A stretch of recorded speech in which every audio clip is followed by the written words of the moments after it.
You came forward with an idea called Make Wakanda Real. The majority of youth on Earth is in Africa. A new civilization is being born as we speak. Music icon, tech innovator, and creative visionary Will.i.am is shaping the future, one hit and one tech breakthrough at a time. And he's joined by Van Jones, CNN commentator, social justice advocate, and best-selling author, driving change at the intersection of politics, media, and reform.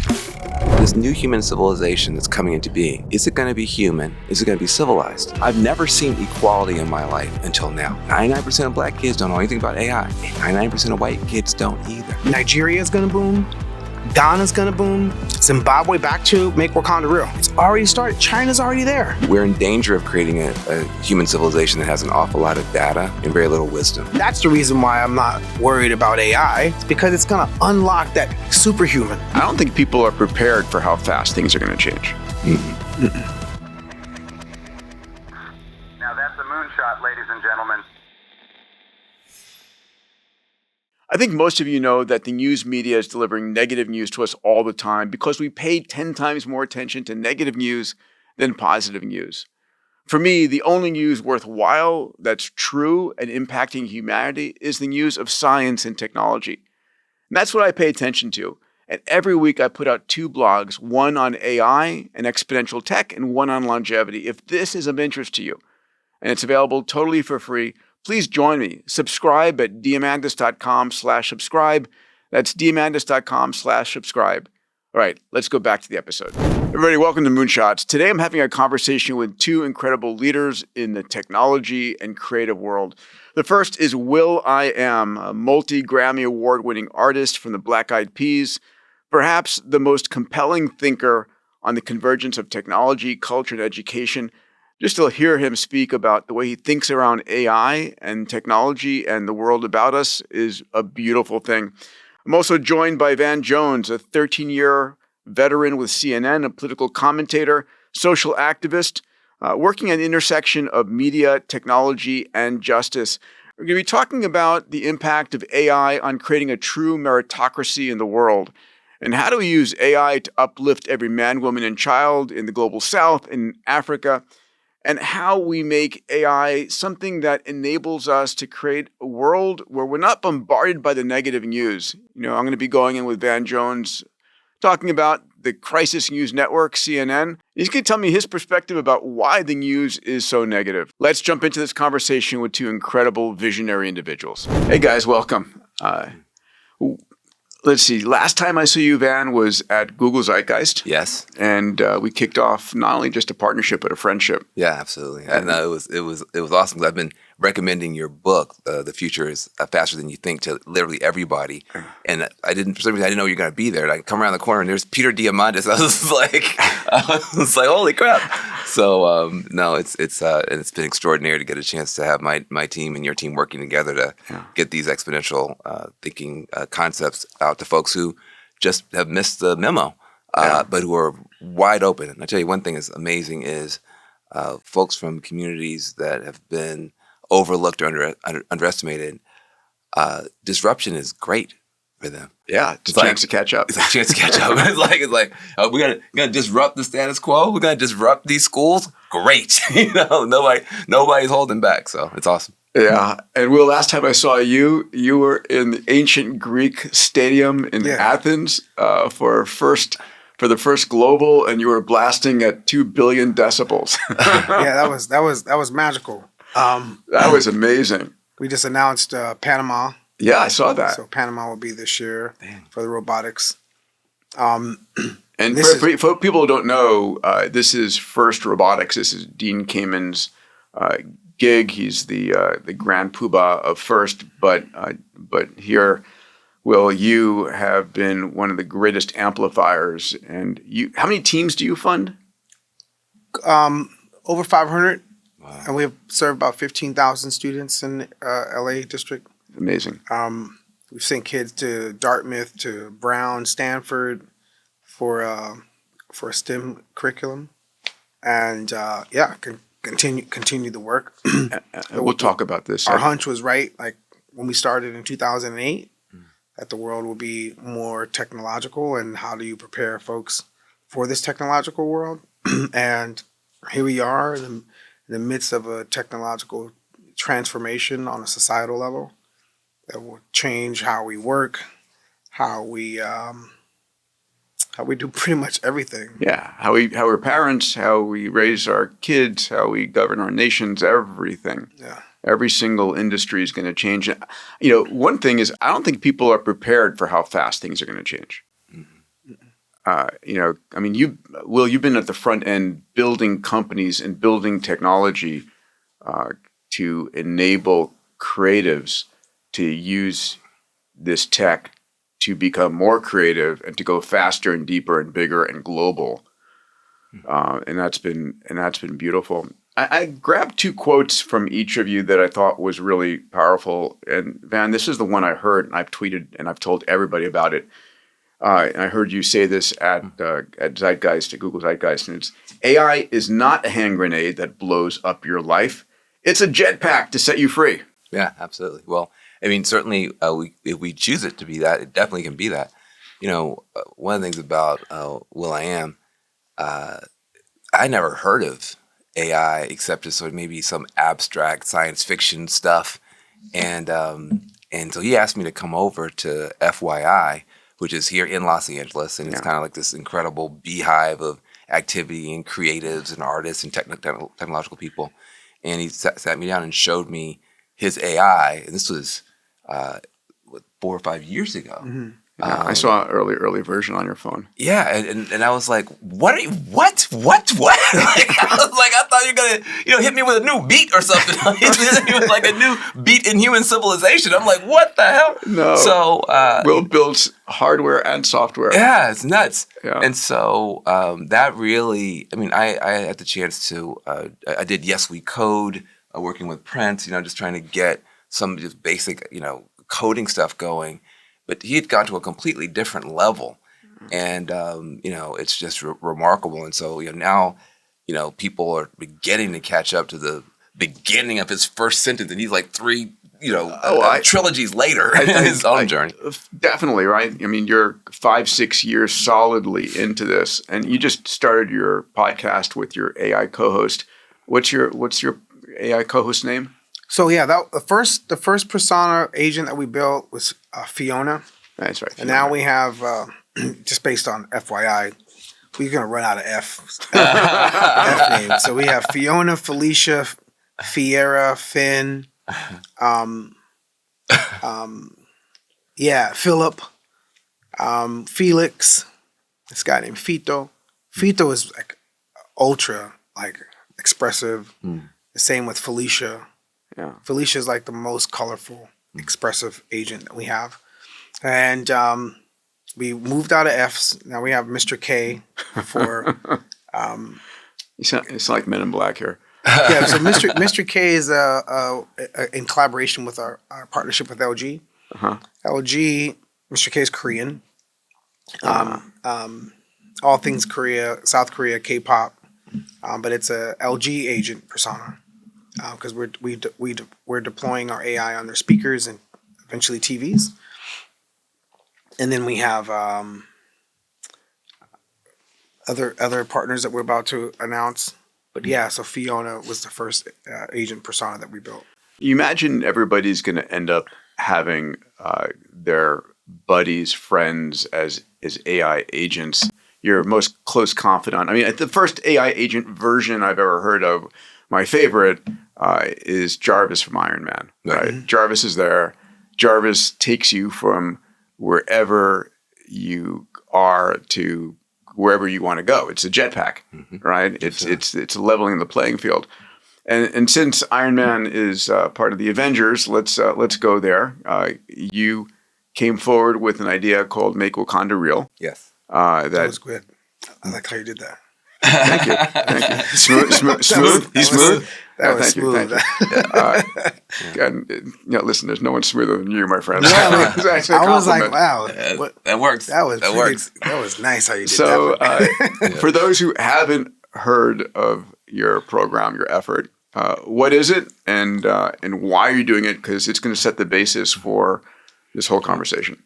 Well, Will.i.am is so far ahead of humanity in a lot of ways in terms of his ability to bring culture, art, spirituality, a political consciousness, technology. And then when you take a step back from him, there's a big gulf in terms of what's going on in the Black community and the kind of conversation that's going on. And so for me, I thought it was really important, since we have someone who's already such a pioneer, how do you get other people at least engaging with the conversation? Well, luckily, Wakanda, which is, in the Marvel superhero universe, it's a Black African nation that is the most technologically advanced in the world. They're using technology for good. They're a heroic country. They also have culture. I'm like this. I said we should use this metaphor as an answer back to the despair, an answer back to the loss of Feeling hope. of being left behind. And a reality of being left behind in a lot of ways, where we're past Obama. It's not a hope and change kind of moment, and there's a lot of people who are really giving up. A politics of resentment in the Black community, a politics of despair in the Black community. And how do you fix that? What you got to fix it with hope, but it's got to be hope that has something to do with today. Yeah. And so about a year and a half ago, we said, well, why don't we go to FYI, where I got my brain blown open with all this stuff, and just bring the whole community there. And he opened the doors, and we had a simple event called Make Wakanda Real. And it was an amazing thing. Several hundred people showed up from the community. We could not get them to leave. And it was, and this guy breaks out in the middle of we're doing our talk, our interview, and with giving me no notice as usual, he just pulls out his phone, and the persona on his phone they start having a debate and arguments, and the people's jaws are hanging on the ground. Nobody had ever seen anything like this before. I think I've seen the video clip. Yeah. And it really started something. So now we have this whole movement now that came out of a Will.i.am shop. Hey everybody, Peter here. If you're enjoying this episode, please help me get the message of abundance out to the world. We're truly living during the most extraordinary time ever in human history, and I want to get this mindset out to everyone. Please subscribe and follow wherever you get your podcasts, and turn on notifications so we can let you know when the next episode is being dropped. All right, back to our episode.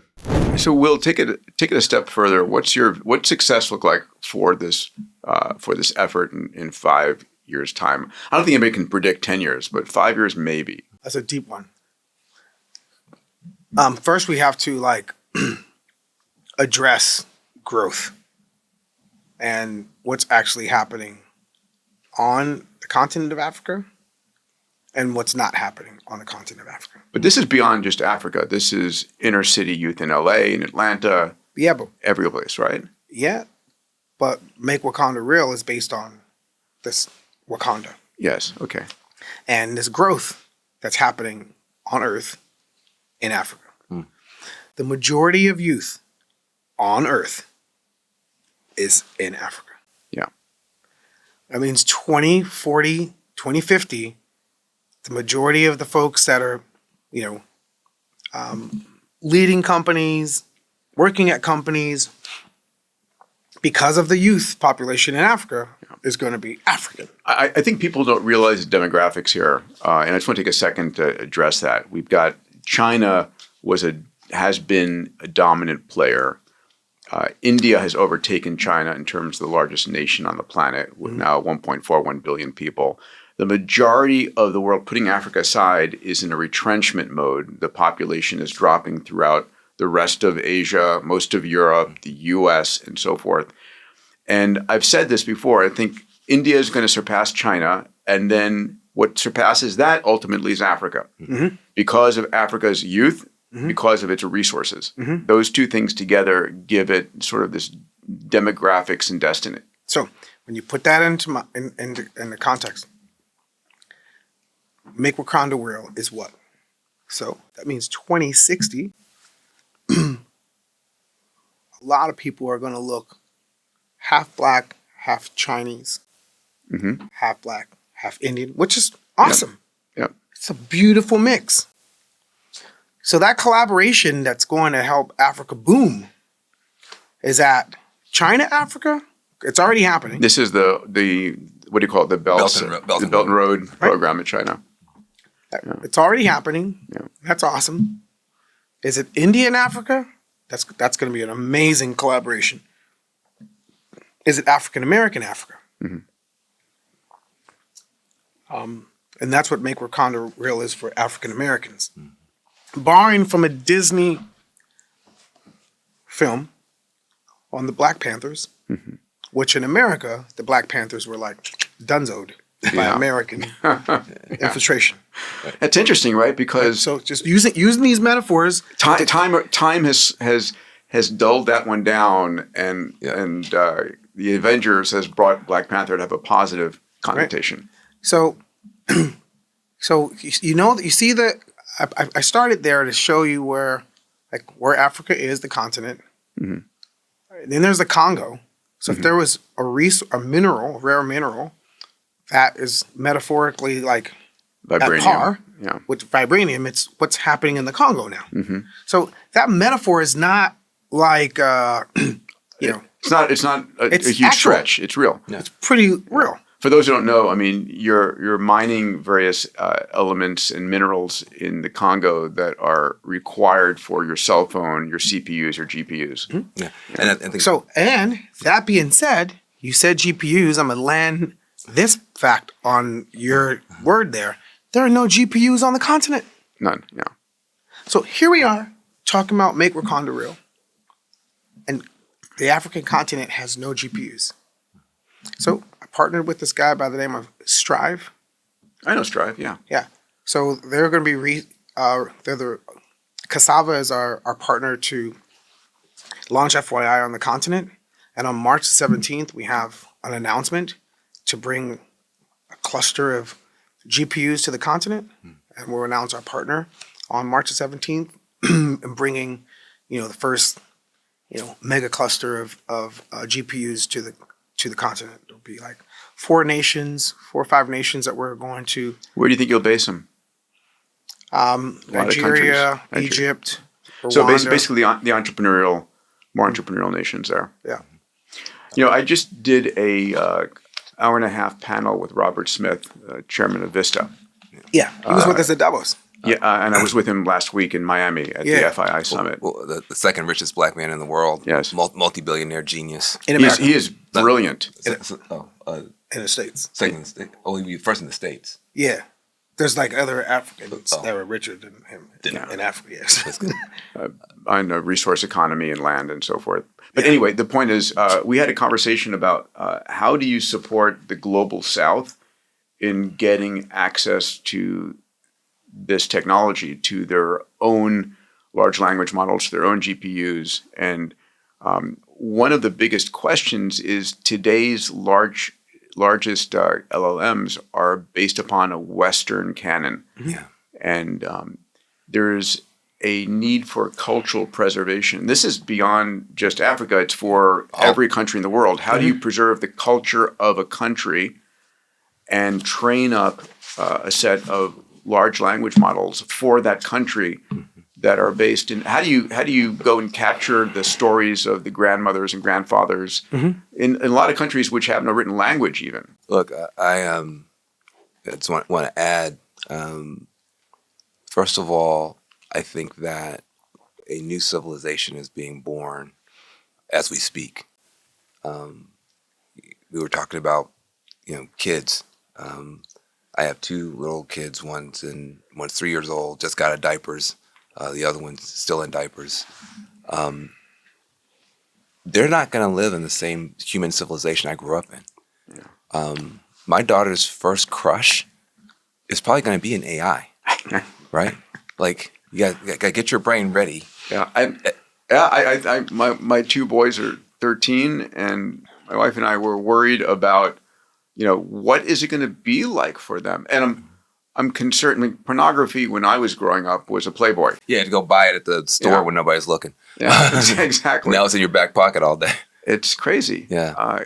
And so you have that, but if you think about it, okay, I've got these 2 little people. My daughter's first crush may well be an AI. When it's time for her to have children, grandkids for me, she may open up a laptop or do some kind of holographic interface, and with biotech tools, she might design my grandkids. Okay, and then heaven forbid, when she dies in 90 years, 100 years. Let's go a little further than that. Yeah. This is a longevity show too. Okay, 120 years, 150 years. She might be buried on the moon or on Mars. Yeah. Because by then we'll be a fully face-sparing civilization. Yeah. So that's not the civilization I grew up in. Yeah. Okay. So the question is, this new human civilization that's coming into being, is it going to be human? Is it going to be civilized? Yeah. That's the question that all of us have a chance to answer over the next decade or so. And so part of what I think we got wrong in the civilization that we're leaving is we left a lot of people Behind. out. Yeah. So there's a lot of overlooked, underestimated communities, including the folks that Will.i.am's been working with for since 2008, who have genius, who have insight, who have creativity, who have ideas, who have big problems, which, as you always point out, means there's big solutions available. Biggest problems or the biggest solutions. This is what you're always teaching about. And so what does that mean? What that means is that if you take the most powerful creative tools, which is AI and all this sort of stuff, and you give it to and connect it to these communities that are so powerful in their creativity and their need, you could have a human civilization that is at peace with itself, at peace with the earth. You could solve so many problems, but nothing good happens for poor folks and marginal folks by accident. You've got to have intention. You've got to have strategy. I hear a lot of people talking about all the good of AI, but what I like about what Will.i.am is doing, what we're trying to do with Make Wakanda Real, you actually have to get in there and pull people into this conversation. And once you do that, what happens? The sky's the limit. You think that's right? Well, do you see this as the great leveling force? Because the only reparations we ever gonna get. Yeah, I mean, one of the things that you said is AI is a set of tools to help you on your path, right? You've been at the forefront of traditional media, traditional creative, then you've taken it to non-traditional creative, and you've been optimistic about AI. Most of the other people in the world in traditional media and creative are scared shitless of AI. I could see why they are afraid, right? There's all the unknowns, all the storytelling that was done really amazing. Like Hollywood did an awesome job scaring the shit out of us. Yeah. Thank you. And Thank you, James Cameron. So yeah, let's take James Cameron, his perspective of AI, where one company is dominant, one product is taking over. And then let's take George Lucas's. Well, there's lots of AIs, lots of robots. I mean, that's a democratic one. Can we take Star Trek as well? Star Trek as well. Yeah. Lots of AIs. I think the future looks more like Star Wars and Star Trek than it does Terminator. Because Terminator and The Matrix, that's the same film. So AI oppression of humans. It's one company. Yes. Mess up the whole entire civilization. And everyone's in some pod living life in the Matrix. Mm-hmm. So Terminator, Matrix, same movie. Yes. Prequel, sequel. Star Wars, there's lots of robots, lots of companies. You could say it's thriving. Yes, there's an empire. But what you have in that movie are Jedis. You have this like human evolution where it's like everything that was in Star Wars, you could connect that to Aladdin. You could say, hey, what was theory, myth that some genie hops out of some device to grant your wishes. You could say that was productized and made a product that everyone could use in the world of Star Wars. Where in Aladdin, it was like this coveted, there's one, oh my gosh, you have that one. Then they, scaled it, made it products, it grew, now it's in machines.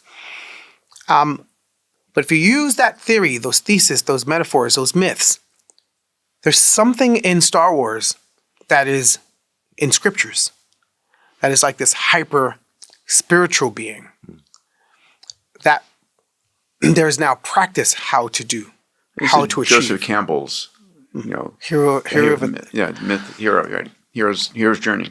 Yeah. So the Terminator Matrix, humans have given up on their spiritual growth. That they just rely on machine so much that the machine is now taken over. To the point where, oh shit, I used to remember that reality that we was living. Let's plug into that simulation. That's Terminator Matrix. Yeah. The Star Wars, if we're gonna base things on films, I go with that one. Mm-hmm. Because that one has this other one that's like, yo, how do we make Jedi's real? And Make Wakanda real is awesome. yeah, But then after that, we Jedi's, bro. and then Fast forward from that technical dependence and making devices and equipment and tools, we still will be faced with how do we grow? We've seen machines grow. We've seen the path, the investment that it takes to, refine sand to create silicone, refine into one of these some devices. type of mineral to create lithium battery. Imagine I came up in here and I was like, hey, yo, so like, and sand dripping off my hand and shit. I got a rock in this hand. You'd be like, yo, what the fuck you doing? I'm like, yo, I'm talking to shit, bro. You're like, yo, are you fucking serious? You sitting there talking to sand. Yo, check Will out. You need to check him into a fucking check him mental. out, check him in. Like, no, I don't think you understand. I'm refining it in my mind. And that, right? That's literally what you're doing. You're holding refined rare minerals, Yes. throwing advanced algorithms, mathematics on it, and electricity, and you could speak to it. We're going to get to a point where we're like, look what we can do with minerals. How do we advance our spiritual capacity and unlock more of our neural network to be able to be that to where like, that's the reason why I'm not worried about AI. It's because it's going to unlock that superhuman, not super intelligence. We've seen it in scriptures. We've seen it in myths, the things that, the people that we praise. And I'm not being blasphemous, but in the Bible, it says that you too could create miracles as well. Yes. But how do you do that? What is the unlock to do that? We are going to face that future right around the corner. Do you think we're living at a time that is more extraordinary, moving faster than any time in human history? Or do you think our equivalents 100 years ago felt that same way when the car and the airplane and all was coming online? I think it's different, and I think Just checking. I think I had this conversation with Neil deGrasse Tyson, and he was like, "No, every generation feels like they're at the peak of the curve here." I think what we're feeling, it's literally like 100 years. So every like 1920 to 2025. Yeah. Like what was popping off in 1925 with the World's Fair and all futurism, the concept of future happened in the early 1900s. The concept of future was not 1825. Yeah. This concept of tomorrow Tomorrowland, is 1925. And World's Fairs and technology and that industrial revolution. Mm-hmm. And to that person, they thought, oh my gosh, this is it. This is the pinnacle of humanity. Look at what we're doing. Yeah. We could have our way with stone and craft. We have our way with alchemy of the things that look what we can do. We could refine aluminum and build, mend it and fly in it. Yes. We could transport things on steam engines and trains. Like we could defy gravity at the highest order. Speak my words in one device and it comes out the other side. Think about what the world was like in 1925. Imagine Tesla, not Elon's Tesla, Nikola Tesla. Imagine this dude, like the Warden Tower. Imagine like, yo, check this out, like wireless electricity, y'all. And then the Westinghouse and the JP Morgans are like, yo, this guy's fucking crazy. He's gonna put us out of business, bro. This guy's wacko. He's never gonna imagine what they thought of Tesla. Yeah. Like, yo, you want to give away, that's our business, bro. Like what they say, philanthropy. Like, what's the business model in free? Imagine what he was thinking about, electromagnetic spectrum and the concept of like RGB and the other side of blue, which is a violet and ultraviolet light, and the other side of red, which is like infrared, and then microwaves, and then all the different electromagnetic frequencies and the machines, you could build on those frequencies that's coming from the sun. Imagine what the world was like in 1925. And here we are in 2025. Yeah. And we are thinking like, yo, we have a whole new way of compute. We have a whole new way of like advanced mathematics.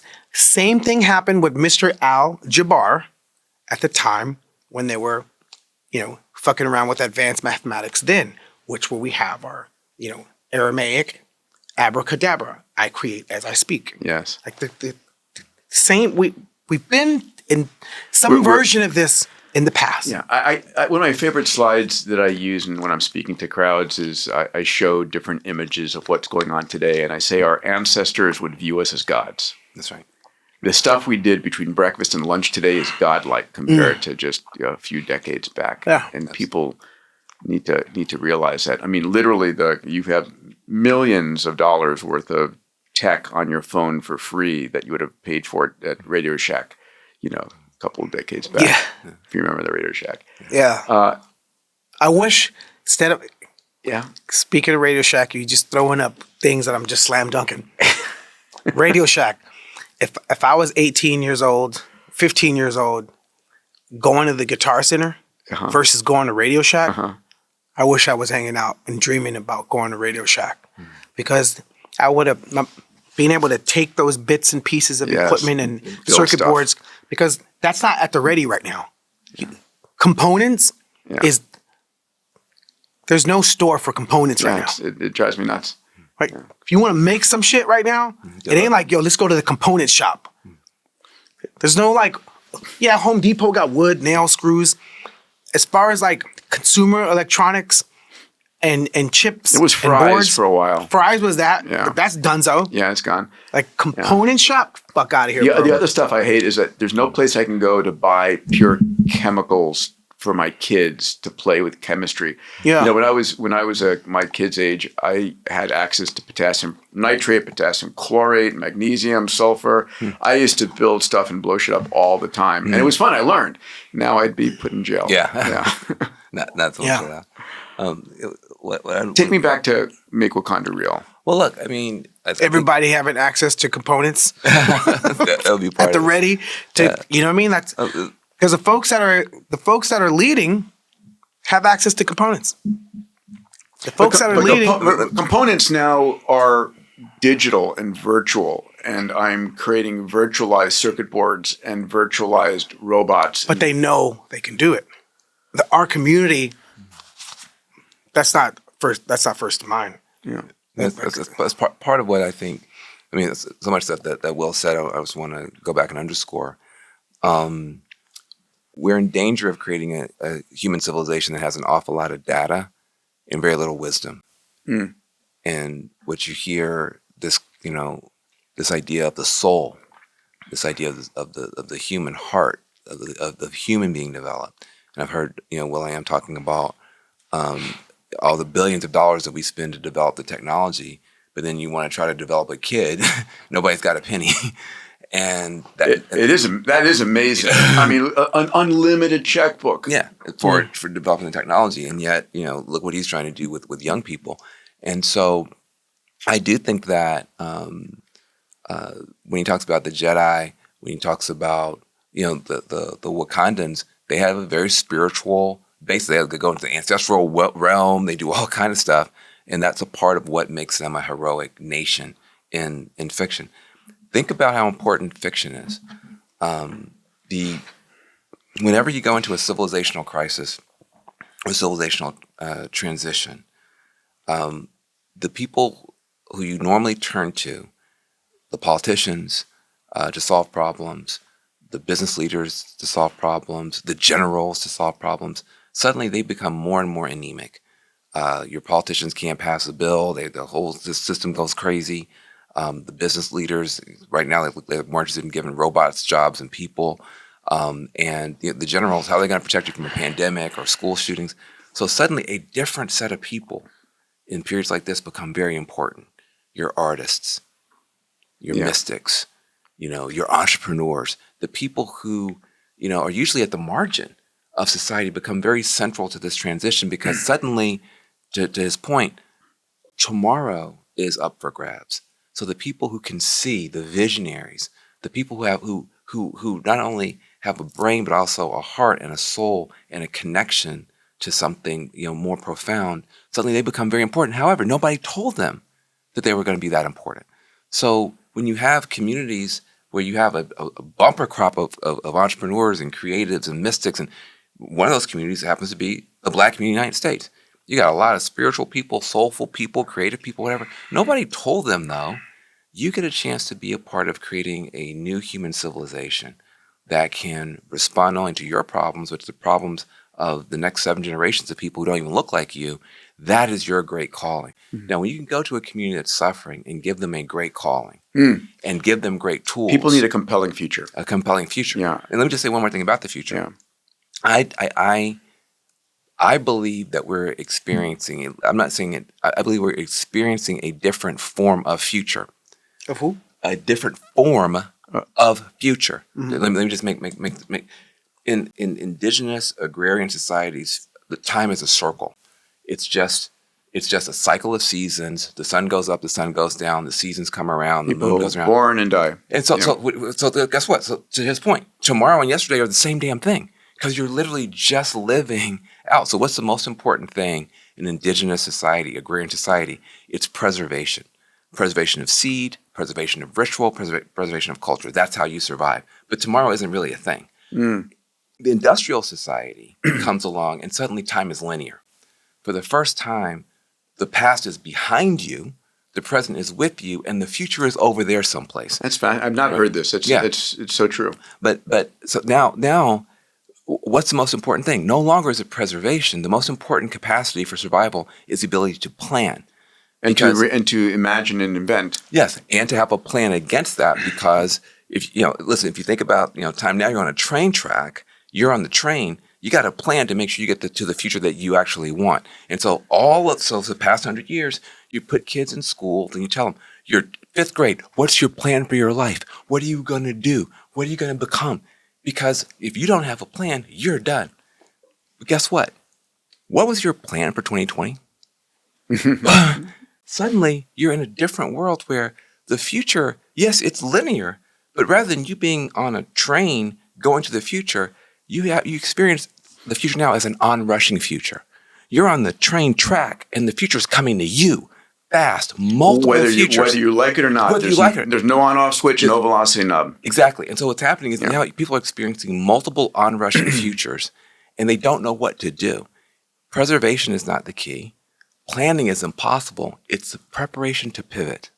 The preparation to pivot, to be able to recognize change and then to respond to change becomes incredibly important. But if you are a young kid in urban America and you're very good at pivoting, guess what you're called? ADHD and 1,000 other things. They're going to give you a bunch of pills or throw you out of school or put you in jail. Yeah. And so the people who have the capacity for creativity, for vision, and to pivot, people have, you got to be able to move with it.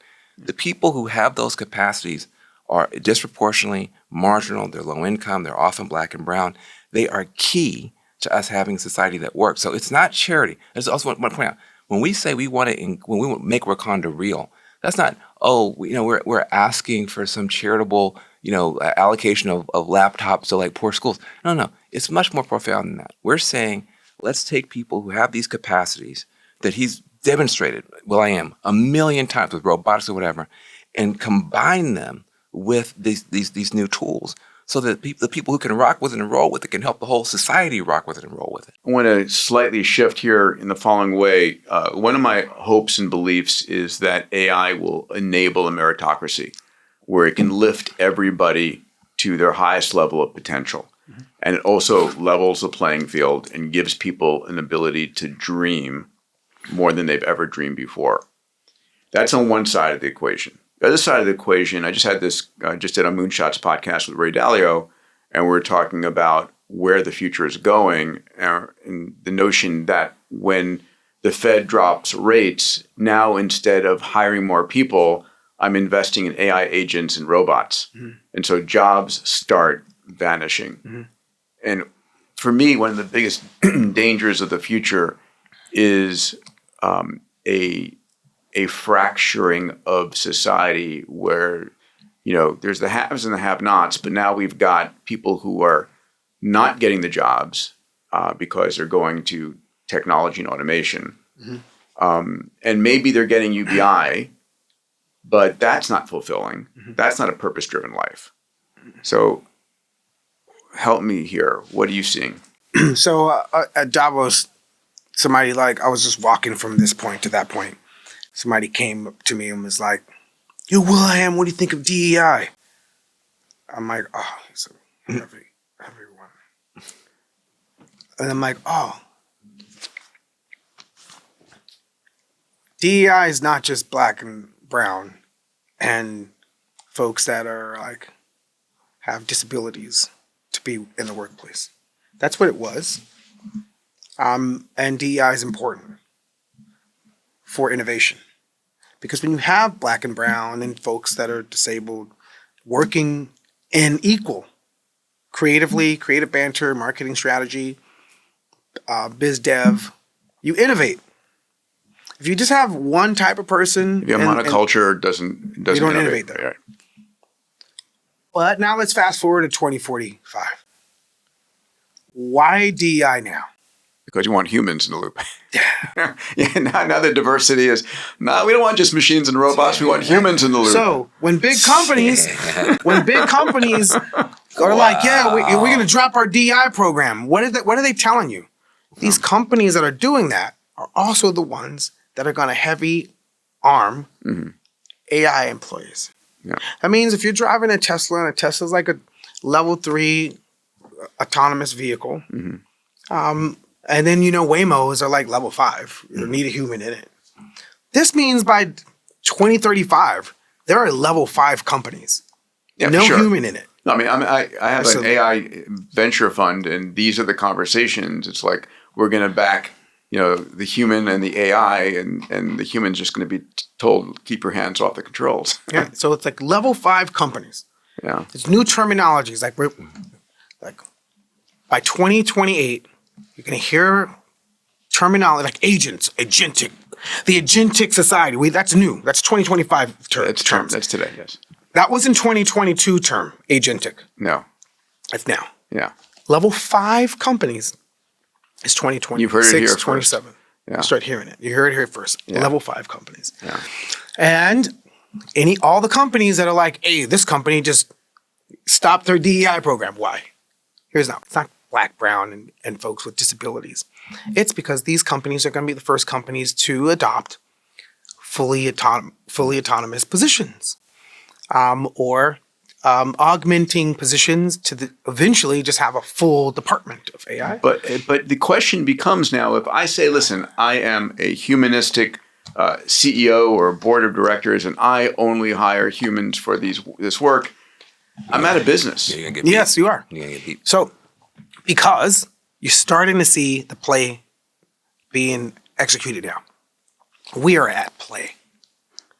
These moves, we humans are. Society is at play. Okay. You're seeing these moves take shape now. It doesn't have to be that way.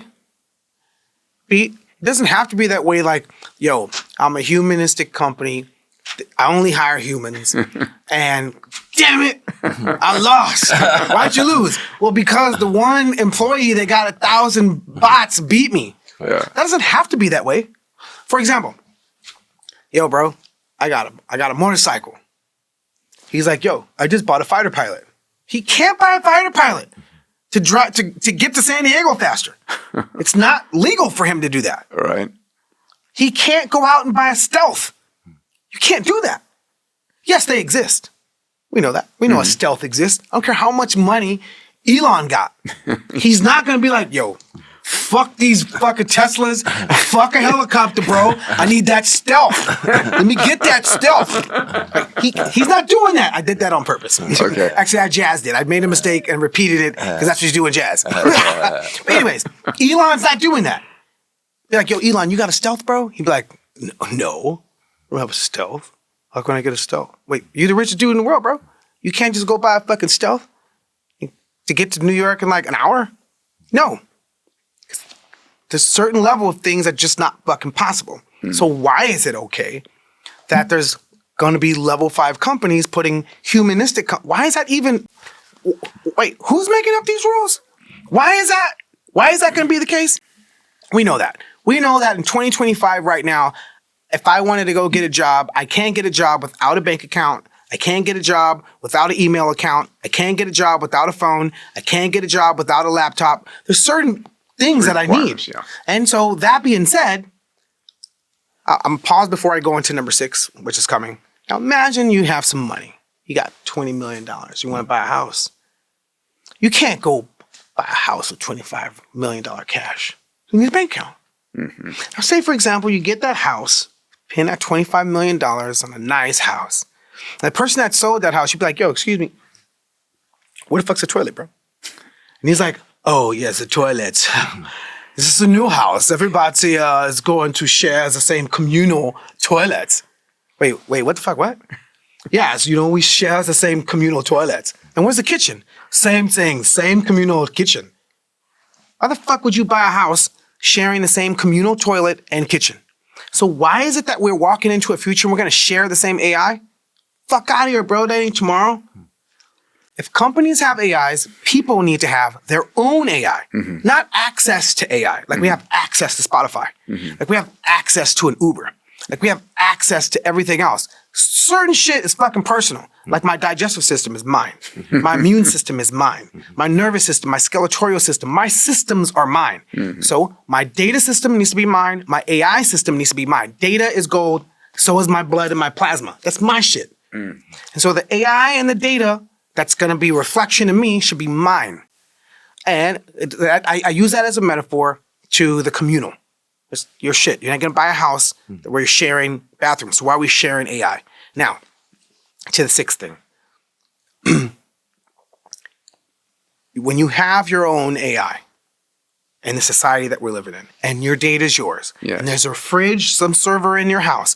Like in the house, there's a refrigerator that stores all the stuff you're going to eat.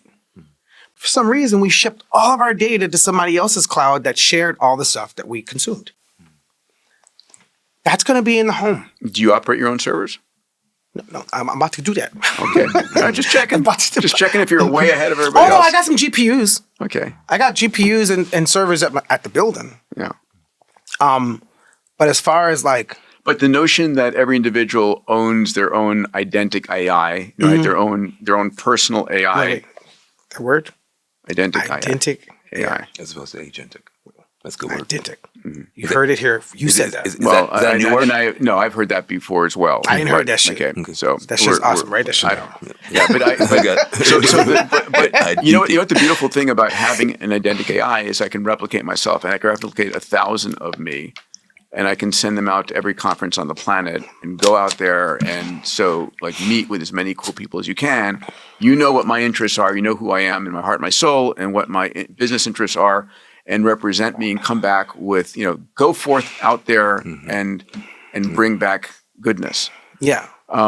So, I mean, one of the things that is concerning is the speed at which this stuff is accelerating is mind-blowing. And we're still operating with the same 100 billion neurons, 100 trillion synaptic connections that we operated with on the savannas of Africa 100,000 years ago.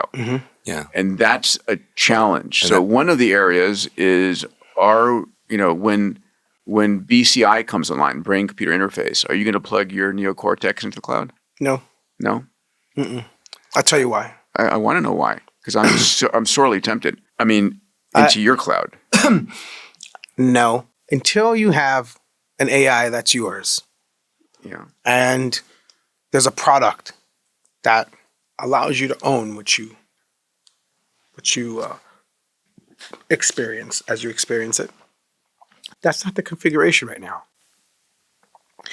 And so, as AI, we still have to answer the question on energy efficiency.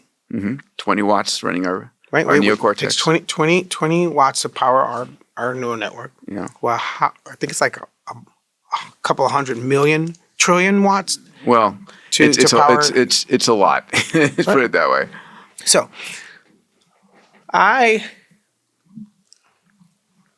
we haven't talked about like utilizing farming the human brain for power efficiency. I don't like where that points to. I don't more like towards the Matrix more than anything else. yes. So that Yeah, that's a little spooky. that doesn't. I don't like that. I mean, I would stay away from anything that points to harnessing and the human brain and farming out human minds to power AI because we can't figure out how to do that. I don't see it that way, my friend. No, but I'm just saying that's where my mind goes. So you and I, Ray Kurzweil has been a mentor for me, my co-founder of Singularity University, and we started a few companies together. And you know Ray from many different aspects, including his musical. I saw him at the Time 100 in San Francisco. Yeah, I ran over to him. I'm like, you're the reason why I'm into AI, because one of the machines I learned how to make music on was a Kurzweil. Yeah. And so when I'm just like Lynn, Roger Lynn made the Lynn 900 and then the MPC 60, MPC 3000, MPC 2000. I researched the people that make the machines that help me be who you are. Be who I am. Yeah. So when I found out that Roger Lynn was a person, and then Ray Kurzweil was the Kurzweil, and then I started seeing like documentaries on the dude where he's like the music compute and he was at the Transcendental Man. Yeah. Then he was at MIT and the Media Lab. Yeah. Then I went to Boston, met Professor Patrick Winston back in 2005. Like, it's Ray Kurzweil. There's a person that got me interested in AI. It's that guy. So Ray talks about BCI, brain computer interface, at high bandwidth by the early 2030s, 2033 or thereabouts, right? So when I'm doing something complicated on my phone, like when you're using FYI on your phone, I'm guessing most of the computation doesn't take place on the phone. The data gets collected, it goes to the edge of the cloud, gets computed there, and the answer comes back. And in the same fashion, the notion would be, if we're connecting our brain to the cloud, and I want to understand quantum physics or how to solve a quantum equation, I can't do that, but I can send the data to the cloud and the answer can come back to me. You don't want that kind of extra, on-demand horsepower? No. Okay. In a world where everything was equal and trustworthy, yes. But in this world, fuck no. On principle, I just can't trust greed. That is wisdom. Yes. Yeah. Let me just say a few things. Please. I haven't considered the way that you guys have that particular technology, and so I don't have an informed view about it.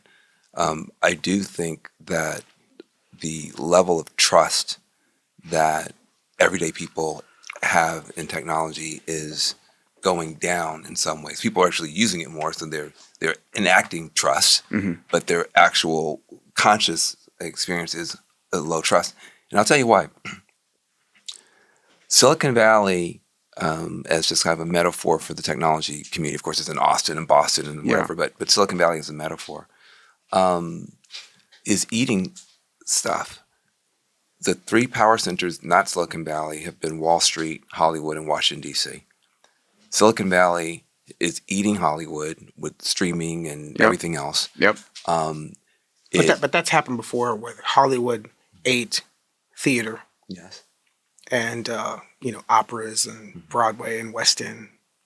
We've seen that kind of eating back before. I think the challenge is that Silicon Valley is eating Hollywood and entertainment and attention is now a commodity, and you look now the social media impact, whatever. So there's a challenge there. It's eating Wall Street when you think about decentralized finance, crypto, et cetera, and now it's eating Washington D.C. And what you can't have this conversation without appreciating what Elon Musk has done. Which when I worked in the White House, I had to go through a whole bunch of clearances. The FBI had to, Elon Musk just... You didn't take a chainsaw to it? No, listen. No. But when you think about what's going on, Curtis Yarvin, who is the philosopher of the Dark Enlightenment, he is a very scary guy in terms of what he is proposing, that democracy has failed, Curtis Yarvin has the ear of Elon. He has the ear of Peter Thiel. He has the ear of a lot of powerful people in Silicon Valley. And his view is what he calls the dark enlightenment, that the liberal democracy has failed. We now need a CEO monarch, basically a dictator for the United States. And when Elon goes in the front door and brings a bunch of kids with laptops, that's the equivalent in the old days of showing up to the palace with armed, with soldiers and guns. Because what's key is grabbing all of the data. And so there's something that's happening, which we just can't ignore, which is that Silicon Valley for a while seemed to be a force for good. It was these outsiders, these kids who could code, these nerds who everybody had counted out. When you had Occupy Wall Street in 2013, right? Nobody was. It was Occupy Wall. It wasn't Occupy Silicon Valley. People thought the people in Silicon Valley were making money the honest way, building products everybody liked, and they were going up against the odds.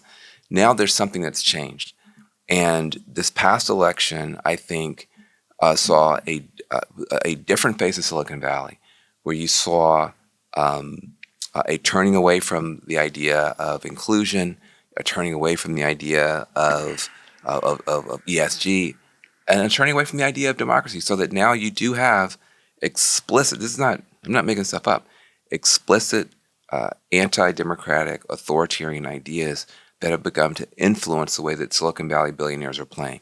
And so when you want to talk about technology, you also have to talk about the technologists. And the technologists have jumped the fence, from my point of view, from in large numbers, from people who I believed in, trusted, was excited by. No bigger fan than me of any of these technology guys. I saw it as like the revenge of the nerds. As a nerd, I was like, this is great. That these like the jocks are finally getting surpassed by like the nerds. I loved it, and now I love it a lot less. And so I think that again, we need technologists who have a different heart. We need technologists who have a different view. We need technologists who believe in people, who believe in the soul, who believe in inclusion. And those kinds of technologists and technology companies need to get a lot more support. You're an investor, might be investors listening. I think that the question is technology going to be used to lift people up or to put people down? Is it going to be used to bring people together? And listen, I respect the fact that this is your world, right? Yeah, sure. You're a political commentator, and I typically stay out of politics. I don't blame you. But I do believe, my mission, I talk about having a massive transformative purpose, and I think everybody should have a massive transformative purpose that wakes them up in the morning, keeps you going through the day, right? And mine is to inspire and guide entrepreneurs to create a hopeful, compelling, and abundant future for humanity. I see entrepreneurs as the means of change who find problems and solve problems over and over and over again. But their mission should be creating a hopeful future, a compelling future, and abundant future. Each of those words has very clear, purposeful meaning for me. And I do that work through my venture funds, through the X Prize, through Singularity and Abundance. It was about 13 years ago, I had my two kids, my two boys. And I remember at that moment in time, I made a decision to double down on my health. Without question, I wanted to see their kids, their grandkids, and really, during this extraordinary time where the space frontier and AI and crypto is all exploding, it was like the most exciting time ever to be alive. And I made a decision to double down on my health. And I've done that in three key areas. The first is going every year for a Fountain upload. Fountain is one of the most advanced diagnostics and therapeutics companies. I go there, upload myself, digitize myself, about 200 gigabytes of data that the AI system is able to look at to catch disease at inception. Look for any cardiovascular, any cancer, any neurodegenerative disease, any metabolic disease. These things are all going on all the time, and you can prevent them if you can find them at inception. So super important. So Fountain is one of my keys. I make that available to the CEOs of all my companies, my family members, because health is the new wealth. But beyond that, we are a collection of 40 trillion human cells and about another 100 trillion bacterial cells, fungi, viri. And we, don't understand how that impacts us. And so I use a company and a product called Will.i.am. And Will.i.am has a technology called metatranscriptomics. It was actually developed in New Mexico, the same place where the nuclear bomb was developed, as a biodefense weapon. And their technology is able to help you understand what's going on in your body, to understand which bacteria are producing which proteins. And as a consequence of that, what foods are your superfoods that are best for you to eat? Or what foods should you avoid, right? What's going on in your oral microbiome? So I use their testing to understand my foods, understand my medicines, understand my supplements. And Viome really helps me understand from a biological and data standpoint what's best for me. And then finally, feeling good, being intelligent, moving well is critical, but looking good. When you look yourself in the mirror, saying, I feel great about life is so important, right? And so a product I use every day, twice a day, is called OneSkin, developed by 4 incredible PhD women that found this 10 amino acid peptide that's able to zap senile cells in your skin and really help you stay youthful in your look and appearance. So for me, these are 3 technologies I love and I use all the time. I'll have my team link to those in the show notes down below. Please check them out. Anyway, I hope you enjoyed that. Now back to the episode.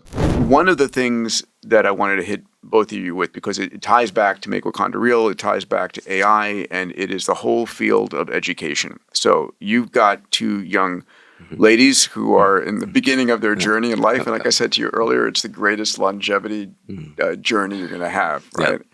Yep. And my wife and I have 2 13-year-old boys, fraternal twins. And I think about this. I don't think the educational system is coming close to addressing how they need to educate our kids for the future.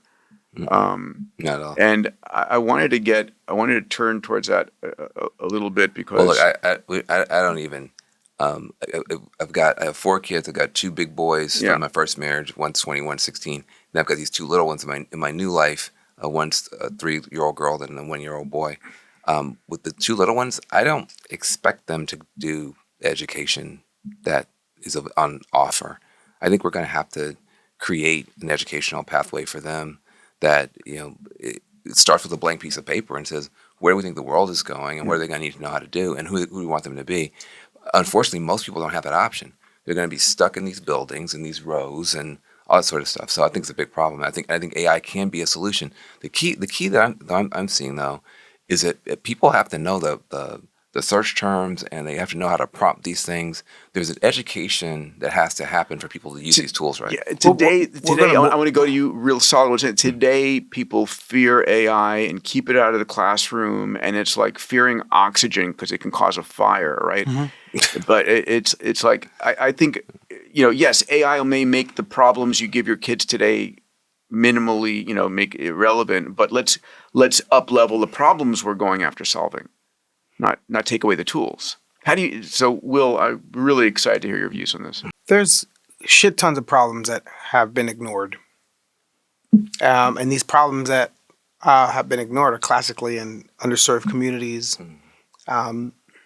rural areas, and the folks that live in these communities are classically not prepared as far as investment, zoning, how they learn, and they're dependent on somebody to come in to solve those problems. While they're doing that, they're talking about their love for their community. And that's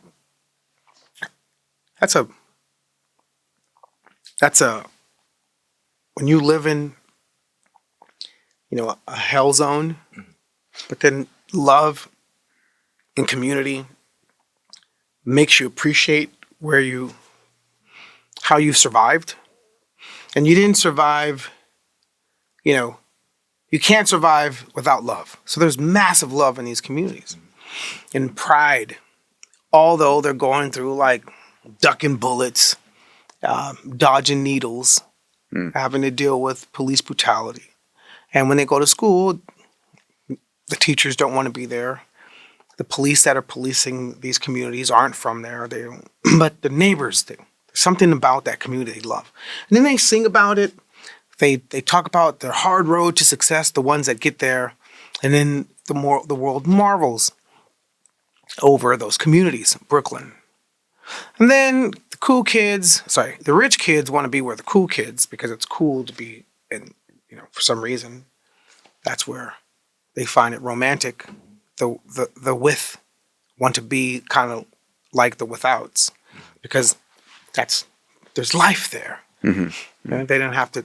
We don't jump out of airplanes for thrills. Nope. It's just thrilling just walking outside the house. But in that community, there's shit tons of problems to solve. And then gentrification happens. Classically, every single neighborhood that once was like grimy becomes like desired. And then the folks that live there, endured it, can't afford to live there. And here's this technology that allows folks that have been in those predicaments the ability to solve those problems themselves. Like, identify. You want a farm? It's beachfront property. At some point in time, the concept of beachfront property to natives owning land was like, wait, what do you mean own land? You can't own this. Yes, you can. How you gonna own this? My family, my ancestors, we lived here. We don't own land. Just imagine what it probably was like. And now there's beachfront property. Treat problems the same way. Those are problems to solve. And when you solve those problems, those are industries. Give me an example, Will. That sounds so abstract. Okay, there's a guy by the name of Travis who, in a way, solved racial bias for cabs not stopping for black folks in New York or people of color. He indirectly solved that problem with Uber. He probably didn't set out to like, yo, you guys are out here trying to solve, racial injustice with cab drivers this whole time. Uber. That's not what he did, but he still did it. Right. You apply that same problem solution now that you know what can be done with technology and problem solving. Now do it on purpose now. There's so many problems. So folks that live in these communities, the problems firsthand. You don't have to wait for somebody to come and I tell people identify them. A juicy problem is worth its weight in gold. That's beachfront property. Yeah. So our predicament that we were living in, treat that as gold. Treat that as rare minerals, because it's data. It's data to then process, to then resolve. And our community is going to boom, because here's what's going to happen. AI we thought it's like, oh man, it's going to take these creative jobs. Yeah, it's going to do that. But hyper creatives are not going anywhere. The lazy creatives, sorry. Right? But white collar jobs, that's going. So folks that were comfortable be the first time they're uncomfortable. So if you're a lawyer, if you're a finance, these jobs, AI is going to do an awesome job doing that. And AI is not going to do it by itself. It's going to be like finance folks with AI that are going to replace full firms. It's going to be like one lawyer with AI that's going to replace full firms. And those full firms, whether you're like the paper reader, the redliner, the bean counter, that's the unfortunate that's going to happen with this wave. And then the folks that were uncomfortable, that had to endure, what the comfortable folks are going to now have to go through, that they're ripe to be able to then identify their problems themselves and build the industries of tomorrow. And so that's Nigeria is going to boom, Ghana's going to boom, Zimbabwe, back to Make Wakanda Real. Yeah. All these, but who's going to help them do that? Is it African American? Is it American entrepreneurs? It's already started. China's already there. Yeah, China is there. China's there with force, and they're buying a lot of Africa now. Yeah. And people need to be aware of that. They're making deals and creating debt that will, it's dangerous. They're trying to rechain, but trying to put Africa back in chains financially, and until the future of Africa, I think, is the future of the world. But it's just so interesting to me, because I think that people do think very abstractly about this stuff. I think people think there are actually computers in the clouds. People talk about cloud computing. I think they think there's actually like a laptop floating in space someplace. No, there will be. In orbit. There will be in orbit. Maybe so, but there's a lot of data centers on Earth. Yes. And those data centers have minerals, as Will was saying, that come from Africa. We think a lot about bits and bytes and that kind of stuff, but there's still atoms and molecules. Yeah. There's they call them rare earth minerals. I don't call them rare earth. They're Africa abundant minerals. They're just rare in Europe. They're very abundant in Africa. So you have Africa abundant minerals. You also have with the data centers. There's right? That's good. That's good. That's good. And That's like the Gulf of the United States. Yeah, exactly. Yeah, exactly. Just, call it what it is. But when you have a data center, there's energy, there's water, there's also a lot of jobs at data centers that are computational jobs. It's not the people who go to Stanford and come up with stuff. It's you actually have to have a lot of computational staff to keep those things going. So there's a whole kind of almost HVAC level employment available. If we're going to reshore all of this capacity for data and for chip making, that's a lot of jobs there as well. So, but you have to know where the jobs are going to go. You have to make sure that people are aware of those jobs. You got to train them. And so there are programs that are beginning to start to try to get some of the jobs that are coming, that are actual physical jobs. Everything's not going to be done by AI because some of the stuff is the energy, the water, the workforce for these data centers. That's atoms and molecules. That's not bits and bytes. Yeah, agreed. But the robots are coming. They are coming. I'm an investor in a few different robot companies through my venture funds. I'm seeing Figure, Brett Adcott's company, seeing Unitree out of China, seeing Tesla Bot, seeing Digit and Apollo. I mean, all these. There's probably 100 major, well-funded humanoid robot companies that are going to be running the highest level AI. And when I ask, Elon and Brett Adcock how much they're going to cost, these robots, $30,000, which means you could lease it for $300 a month, $10 a day, 40 cents an hour. Wow. So there's going to be That's some coming. interesting disruptions coming. I mean, one of the things is, how many robots will every human on the planet? So the prediction is you will have by 2040 as many as 10 billion humanoid robots on the planet. There's a flag. So I forgot what summer it was when it was like blazing hot in LA. Mm-hmm. Yeah.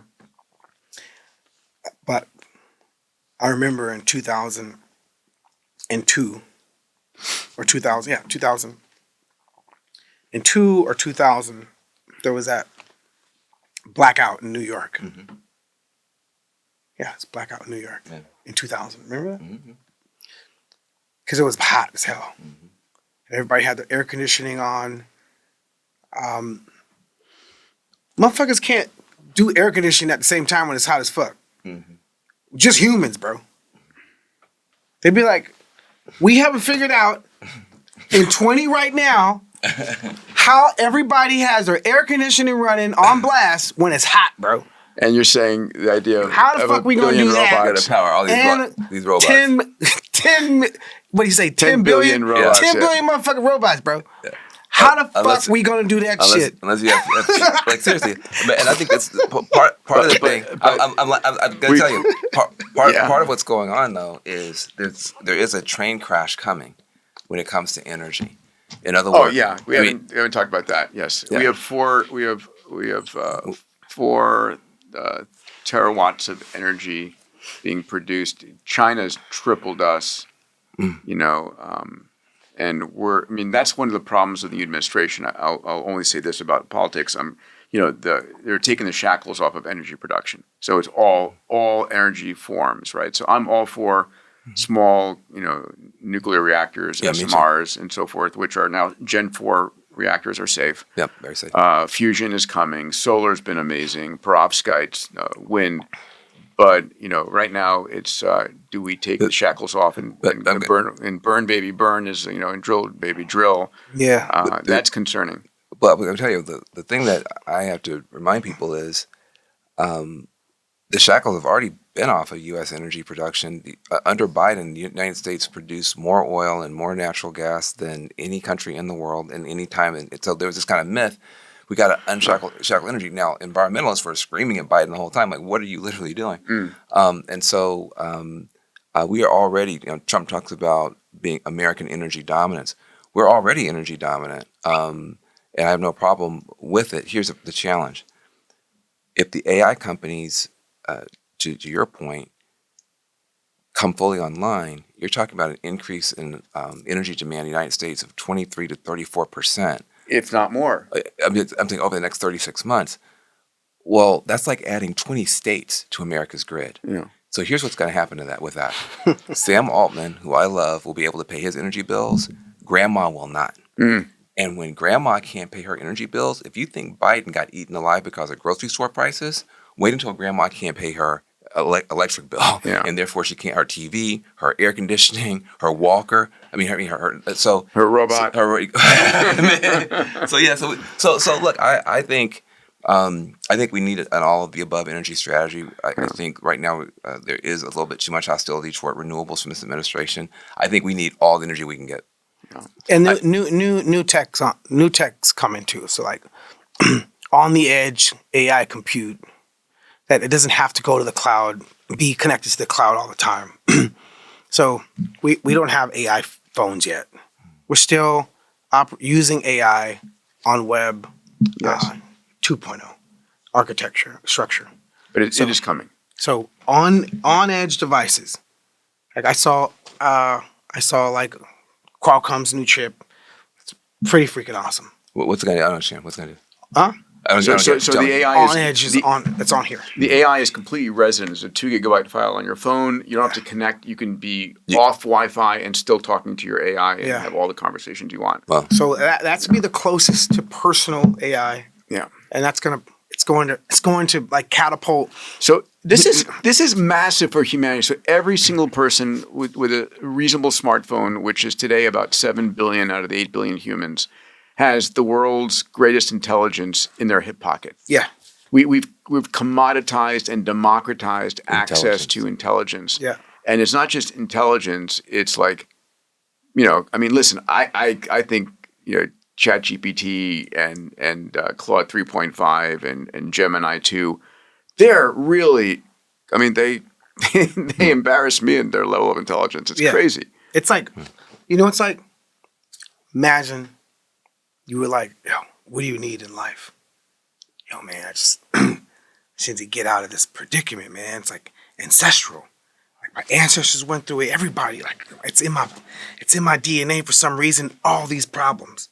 Well, if you had a wish, what would you? I just want to like set myself free for the generations that come after me. Don't have to endure what I had to go through as youth. My mom, my grandma, blah blah blah blah blah blah blah blah. And someone says, "Hey, here's the most intelligent thing. It knows everything about everything. Ask it any question. Ask it any question, it'll unlock." And then motherfuckers is asking it about peanut butter and jelly. Motherfuckers is taking this most powerful shit and talking about the most like, what the fuck? Are you serious? That's where we are right now, bro. But it's right here. As a matter of fact, it isn't even utilizing facial. The moment that you talk to it and it's taking a camera, taking the location, understanding skin tone, understanding zip code, and then refrains from giving you the information you need to move forward. We're not there yet. So take advantage of it now. Oh, that's interesting. Right? It's not shackled at all in that regard. Listen, right? And that's right around the corner. If we don't take advantage of it and utilize it and mend it so that folks that come from these communities where there have been systematically kept from information, zoned to keep them from information, invested to keep them from information, don't you think that using pattern matching, that same configuration will be on some type of agent? It's like, this person's in this location. I can see that this person is this ethnicity. Don't tell them shit. Don't give them the information. But I'd love to believe that world doesn't exist, but I'm naive. Well, look, where we are right now, it's not there. And another way to say what you just said is the digital divide is no longer what it was. It used to be a hardware problem. right? Where it's like, well, how are we going to get laptops to all these poor, fucked up schools? Yeah, it was one laptop per child. Exactly, program. right. So and that was a real fight. But in COVID, we found out that even though they had a laptop, they didn't have access to to the internet, to the internet. to Wi-Fi. So it didn't even matter. So But some version of that does exist. That what exists is you live in this area, and these areas are classically not connected to the internet.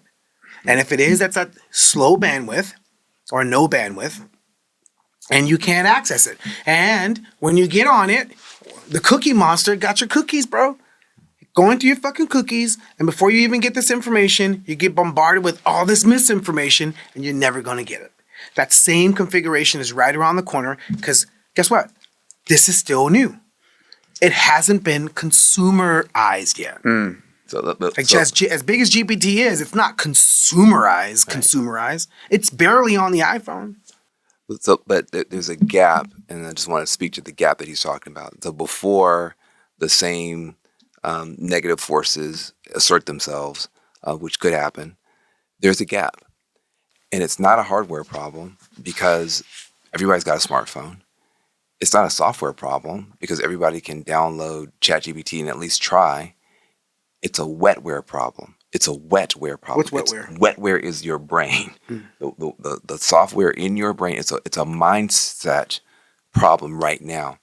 And that's why we're doing Make Wakanda Real. Yeah. We want to get people to understand there's a mind shift that if you can make it right now, for the first time ever, I've never seen equality in my life until now. You know why?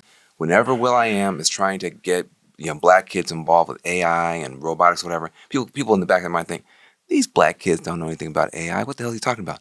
And they're right. 99% of black kids don't know anything about AI. And 99% of white kids don't either. It's new.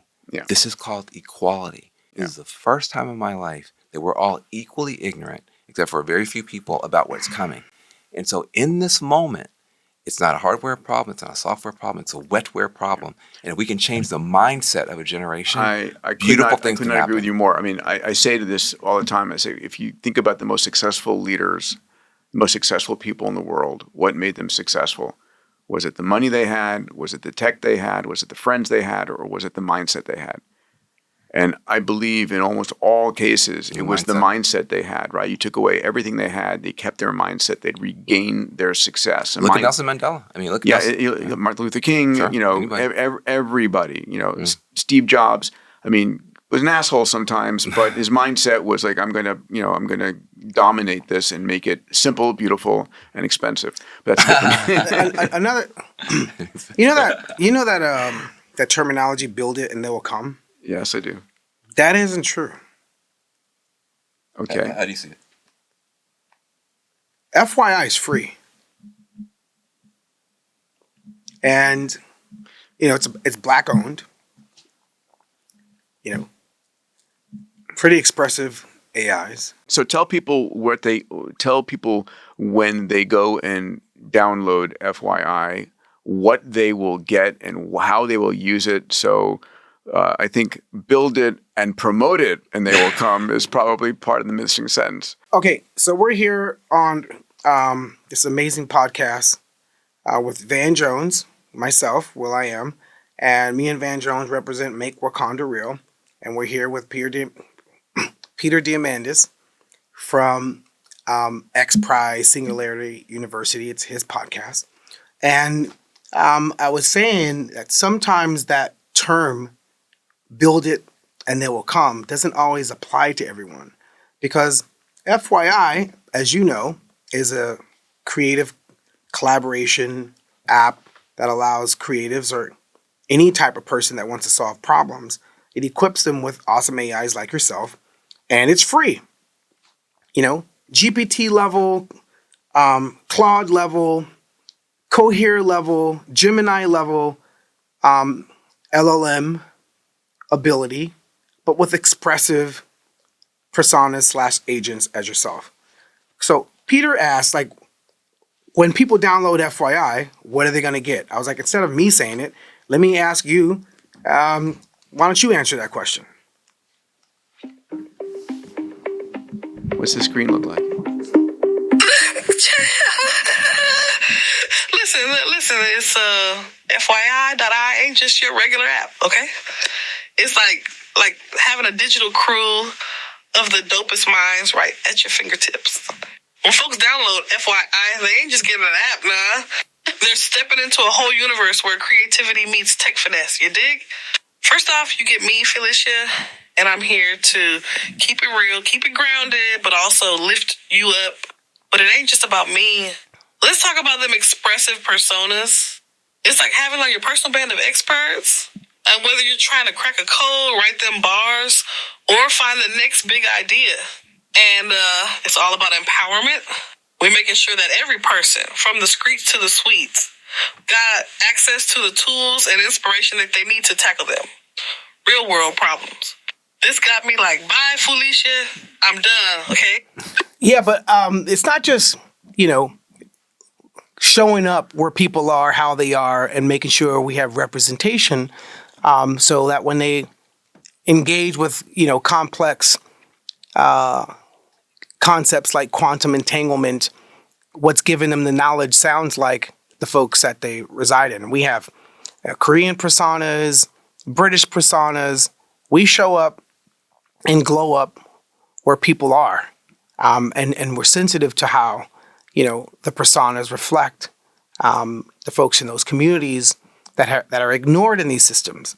And Hollywood and Silicon Valley are repeating the same rhetoric. For example, you watch a French film, and for some reason, Napoleon sounds British. That motherfucker wasn't British. Why are they making that motherfucker sound British? He's French. And English did an awesome job with their colonialism to give their dominance in every single form of historical representation. Their Egyptians are British. Indians are British. They do an awesome job to ignore the rest, as if we are the intelligent ones. And folks that come from these rural areas and these communities, they're not reflected in intelligence. They're not reflected in magic. They're not reflected in power. And so we wanted to make sure that our AI sound like folks that breathe and vibe the way we vibe. Anyways, that's my perspective. What do you think about what I just said? Listen, child. You just dropped some serious truth. Like representation matters, and not just in some surface level photo op kind of way. When it comes to having diverse voices, whether we're talking about streets of LA or alleys of Paris, you got to keep it real and authentic.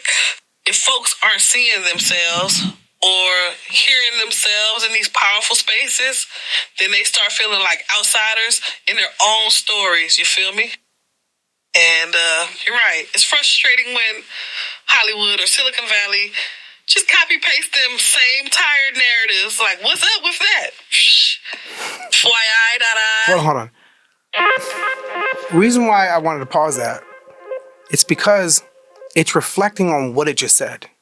Mm-hmm. I think it said something and was like, yeah, what? Most of these personas or these agents, it's speaking out and it sounds human, but it's not reflecting on what it said. Mm-hmm. It's just the LLM is giving commands to the TTS or the fusion, the fusion model, and that multi-model. It's like the LLM doesn't know it's speaking; it's writing out, and so the paragraph that it wrote is not. It's not writing out the perfect paragraph. If it wrote a sentence, the sentence that follows it is not reflecting on the sentence that it just said. Mm-hmm. It's just sentences, like paper. When you're reading it, sentence number 3 is not reflecting on 1 or 2.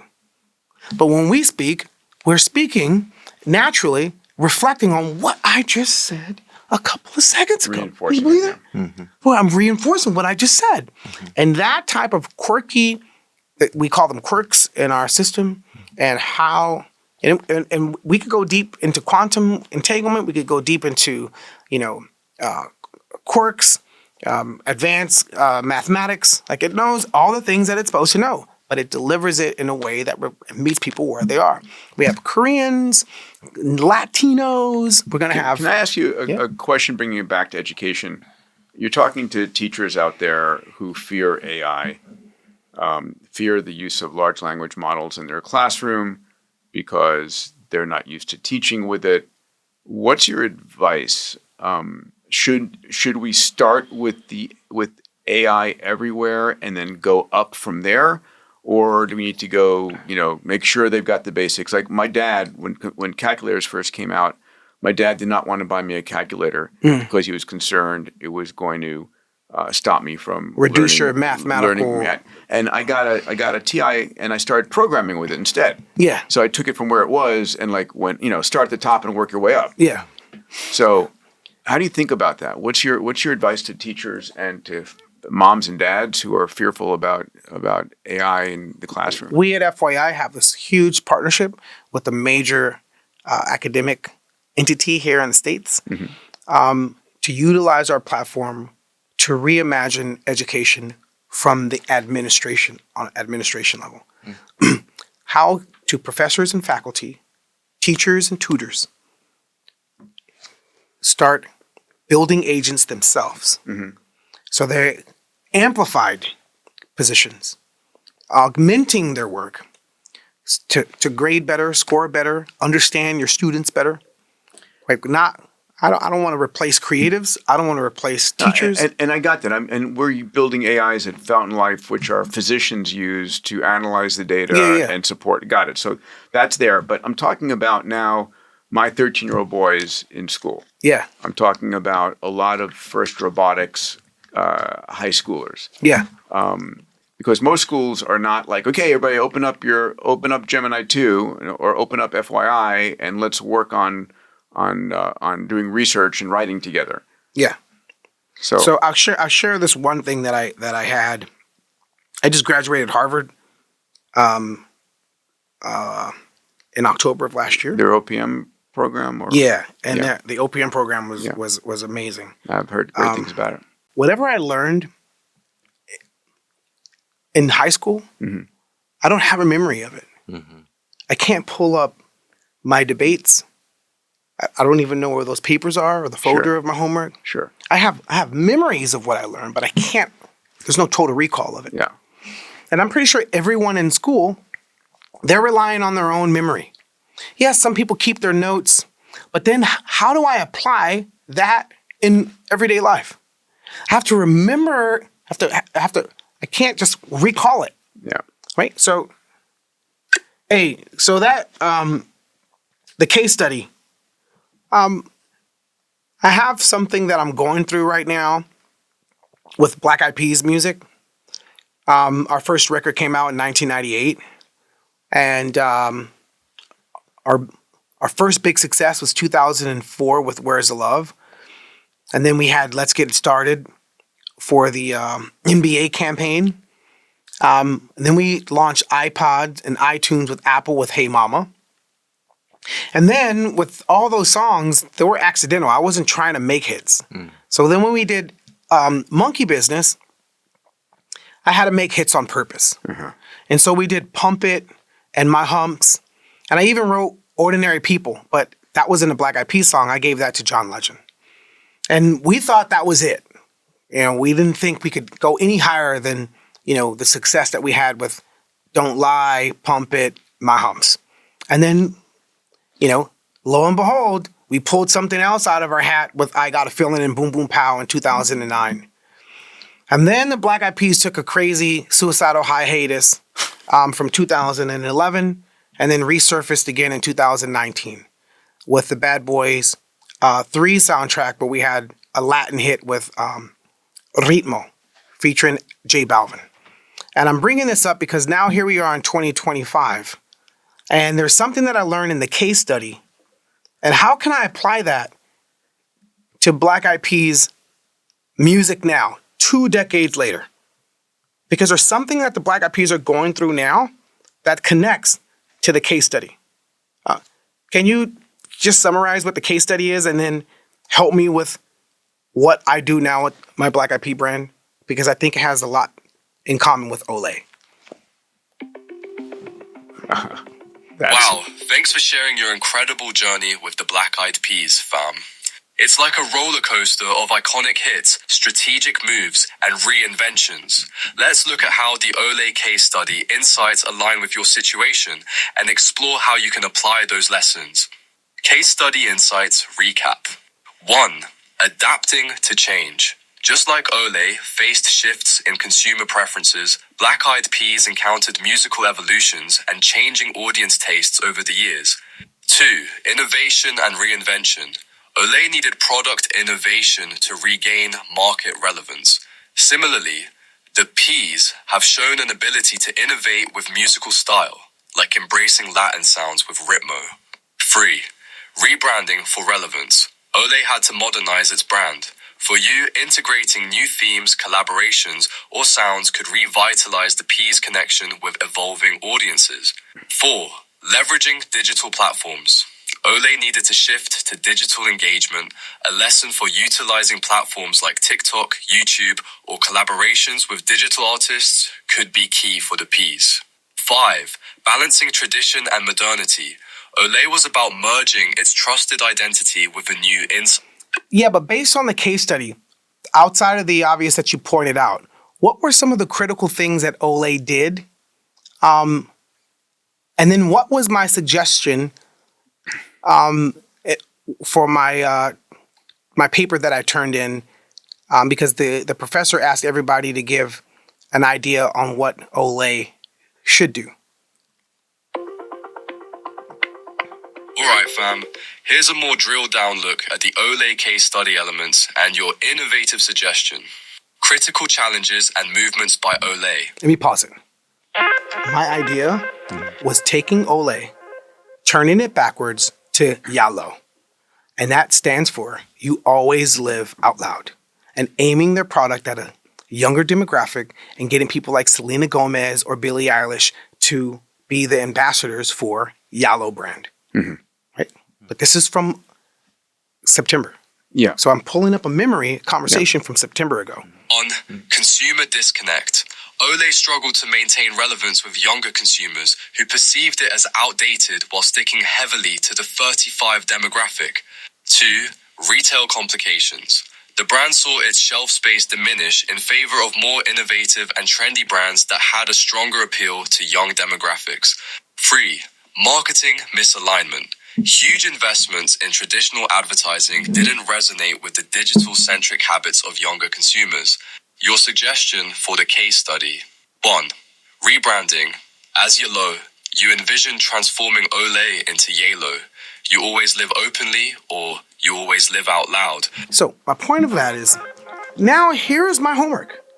Something that I did in school that I can apply to my everyday life or anytime I have some type of conundrum or problem, and I could capture it in a conversation, be like, yo. Seems like what I learned in school the other day, and this is forever learning. Yeah. So now something that was captured in school, I can use it as a metaphor or a summary or a simile to real life problems. And not have to worry about like, oh man, I got this relationship situation. Me and my girl are tripping. Fuck, we got to go to a counselor. You don't got to do that shit moving forward, bro. You should. Part of what I just want to say is that I want 40 million African Americans to be able to do what he's doing. Yeah. Not just using the technology. On FYI. Well, that's fine. On FYI. Of course. But think about that. He's got his own company, his own technology, and he's using it in a way that most people wouldn't think to use it. And there's gold in them, our hills. There are other people who, if they knew this were possible, they would be doing this instead of whatever else that they were doing. And so I think that for me, they're surviving. They're trying to survive. Yeah, and I think whoever's listening to this, so much more is possible. A much better world is possible if people from unexpected backgrounds have this level of commitment, passion, and understanding of what this technology can do. I go back to your quote, which I love, and it's a foundational quote for me. AI is not a hand grenade that blows up your life, because a lot of people fear it that way. It's a jetpack to set you free. Yeah. And it's a jetpack for everybody across all genders and walks of life. I want to close out on one subject that, since I have you here, Van, and since I have you here, Will, and that is the dystopian nature of our news. So I jokingly and seriously call CNN the crisis news network or the constantly negative news network. And we talked about mindsets earlier. And here's the challenge. Our brains are neural nets, right? And you train a neural net by showing it evidence over and over and over again of what you want to learn. And when we show them images of cats, they learn what a cat is. And then if you show it an image of a dog, it says it's a cat because that's all you've ever shown it. And for the majority of the world who's getting their news from traditional media, whose job it is to deliver the viewers' eyeballs to their advertisers, and we pay 10 times more attention to negative news and positive news, we're just constantly bombarding our neural nets with negative news. And I don't think that's good for society. And we're addicted to it. And I'm not asking you to diss your employer, okay? But well, I got a story to tell you about this because I agree, and not only do I agree, almost everybody in cable news agrees. Yeah. And so I had a TV show with Newt Gingrich called Crossfire, and our job was to get on air and yell at each other and disagree about everything. But easily done. yeah, but then at the breaks, we were always finding areas of common ground. I think a point I made he thought was smart. A point he made, and then we go back on air. We yell at each other. So we finally got pissed off. And we went to the producer. Wait, on the breaks, you guys was hugging? Yeah, 100%. Oh, shit. 100%. Because I mean, Newt Gingrich is a very smart guy, and he's been around. He helped a lot of poor people in Georgia, like stuff people don't even know about Newt.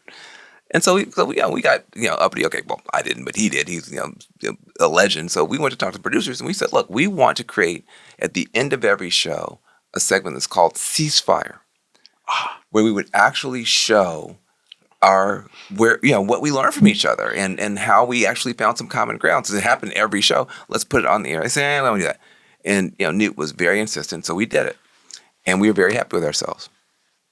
And then 5 weeks later, our producers call us in the office and they say, "How are you guys doing?" I said, "Well, we thought we were doing pretty good, but in the fact that you guys are calling us in here probably means we're not doing that good." I said, "Yeah, so that segment you guys are so happy about, Ceasefire, let me show you something. Your ratings."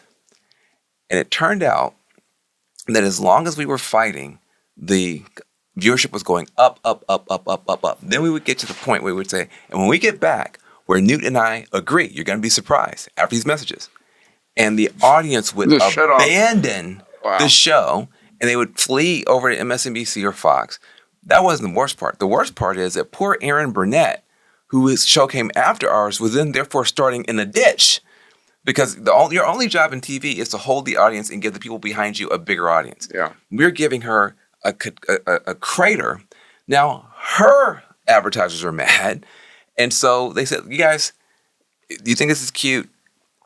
The audience says they want positivity. They hate it. They don't want it. Keep fighting." Wow. And so I do want to suggest that every show I've ever done has had this element. I did the Redemption Project. We talked about criminal justice solutions, the worst ratings in CNN's history. I did the Van Jones Show on Saturdays where we're bringing people together to find common ground, the worst shows in CNN history. So when people attack cable news for not doing positive stuff, I am the most positive host. You are. And the least successful host in CNN's history. And so there's something beyond just there's something going on. That said, I do think that we're in a different moment now. And I do think that information is now a commodity. Bad news, listen, as soon as some bad news happens, I get 9 different alerts from The Economist and CNN and BBC and everybody else. It's a commodity. I get it from my mom. Yeah, exactly. So, but education is now priceless. Yeah. The news of the day, priceless. I mean, is worthless. The news of the day is so cheap. It's a commodity. Yeah. But the news of the decade, that's priceless. Mm. Can you help people understand what's going on? Can you educate people? Can you take all these points, positive and negative, encouraging and discouraging, and help people make sense of the world? And you said something earlier I think is very important. people are overwhelmed now. They only have so many synaptic. You have the math on it, but people's brains only so big. People only got so much time, and they're getting overwhelmed. I think leadership is not to step forward and get people more freaked out, get people more afraid, demagogue or sensationalize, which is going to make people go to the wrong part of their brain where they're not going to be creative. I think leadership is to come forward and try to give people frames and understanding and metaphors to give them a better sense of what's going on and help people begin to solve their problems.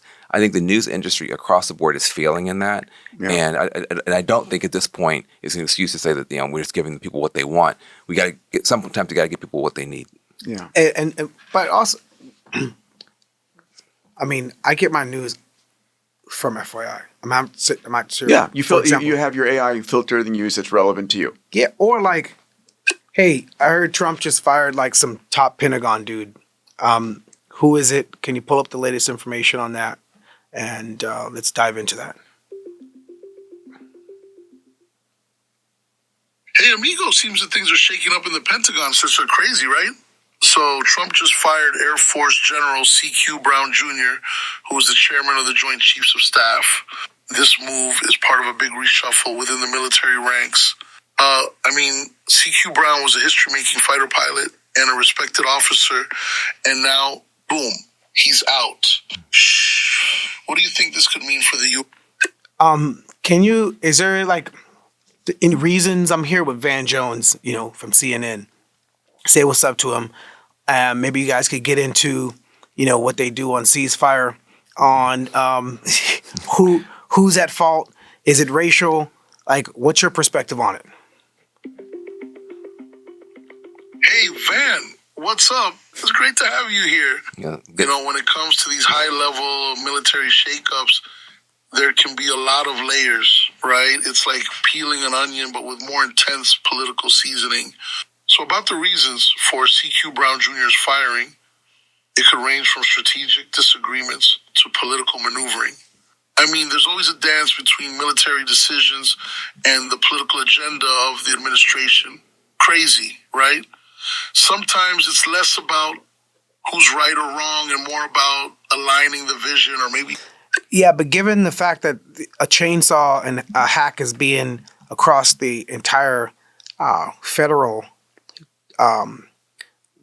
wide in America from Trump, it's hard to ignore that there isn't some type of agenda that isn't aligned with DEI suggestions to be removed. It's hard for me not to think that that's not linked. From your circuitry and logic, is it linked? Whoa, Van, you're diving deep. That was me. And I love it. When you see sweeping changes, chainsaw and a hack style across federal agencies, it's hard not to wonder if there's more beneath the surface than meets the eye. It's like a game of chess. Every move has its calculated purpose, and aligning or shifting away from agendas like diversity, equity, and inclusion, DEI, could definitely be a part of that strategy. There may be what I like is the ability to talk with the news. One of the challenges we have is when I turn myself over to the Crisis News Network or the LA Times or New York Post, I'm being fed one stream that an editor or a producer wants me to hear. Yeah. That's it. And that's all I have. And when you're interacting with an AI, the other thing is, I built years ago, I built an AI model called Daily.AI where I trained it what I like, and it searches the world's news for moonshots, for breakthroughs. I'm mostly focused on breakthroughs in AI or breakthroughs in longevity. And so it gets those for me. That's the news that I care about. Now, is that available to everyone? It's free. Yeah, it's available. Daily.ai. Yeah, and you can actually create your own news feed from it. Yeah, same with FYI. You go what we have called our daily, not daily, our current news. Yeah. It's here. Sorry, it's called radio.ai. Yeah, I just want to say, since he's talking about his company, I actually have a company myself. Please tell me. Which is called Rapport. rapport.co, and we're trying to use AI to improve firms' EQ and not just their IQ. One of the things we realize is that people are working in these distributed locations. So you're on Zoom with someone, you don't know if they even have on pants. You don't know a single thing about what happened to them that day, but you're supposed to somehow manage them or supervise them, or they're these Slack channels or people go on Teams. It turns into the Vietnam War. The minute something happens in the news, and people are not capable of managing people that they've never seen, smelled, the pheromones. There's something that happens when people are together. Yeah. So we created something called rapport.co. It's deceptively simple. It's a 15-second emoji-based check-in that people just check. What's your energy level? 3 emojis. One person's exhausted, one person's happy. What's your workload? One desk is overflowing, one desk is empty. And anything you want people to know. My cat just died. My grandma turned 100. Click. In that 15 seconds, if everybody on the team does that for a week, the AI has then enormous insight into what's going on in the team and can then help the manager. Yeah, just those few cues that can give context to how you're reacting to something. Yeah, and so For the rapport AI becomes like this kind of coach to the manager. It's like, hold on a second, this person's having trouble. Yeah. But most managers, even if they know someone's having trouble, they don't know what to do. Yeah. So the AI can then give a little bit of advice, can actually write sample emails, and then also now the AI is smart enough; it actually can tell them why that's a good thing in terms of reciprocity. So we're working with the Columbia Difficult Conversations Lab. So there's all kind of science based, and it's small, but it makes a tremendous difference. The thing about it is, too many technology companies are based on distraction or extraction, as opposed to giving people the tools to be more human.